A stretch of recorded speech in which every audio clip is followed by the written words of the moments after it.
колеги од владеачкото мнозинство. Ајде да ве видам сега. Точката број 45, која што е всушност интерпелација за работата на председателката на Комисијата за политички систем и односи меѓу заедниците, госпоѓата Сонја Мираковска, да биде ставена под реден број 5. Бидејќи во минатото ние поднесовме голем број на интерпелации и праксата на ова собрание е ниту една интерпелација да не стигне на дневен ред. Ова, кога го кажуваме на средбите со странците, никој не може дури ни да го поверува, меѓутоа е вистина. Во Законодавниот дом на Република Македонија интерпелациите поднесени остануваат некаде во некоја фиока и никогаш не стигнуваат на дневен ред. Такви се примероците со интерпелациите за Љупчо Путер Николовски, за Маричик. Ете тие и ги сменија министерствата и сега повеќе и нема потреба да имам интерпелација во врска со нивната работа. Сега ќе поднесеме нови интерпелации за нив.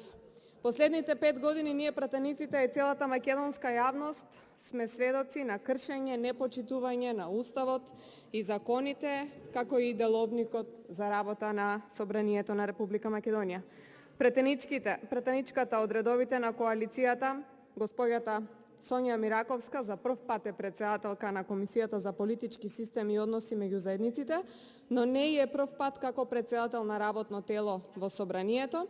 Претходниот мандат имаше такво искуство, меѓутоа сега направи големи прекршоци и затоа се решивме да поднесеме една интерпелација.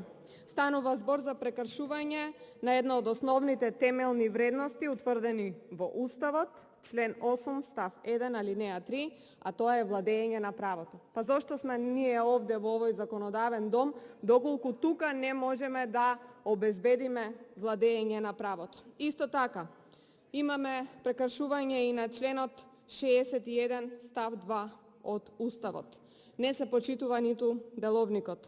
На седницата број 33 на Комисијата политички систем и односи помеѓу заедниците се водеше спротивно на член 121 став 4 од деловникот, и тоа пратеник кој не е член на работното тело има право да присуствува на седницата и да учествува во неговата работа без право на одлучување. Понатаму член 125 став 3, каде што матичното работно тело зазема став по мислењата и предлозите на заинтересираното работно тело и така натаму, и така натаму, и така натаму.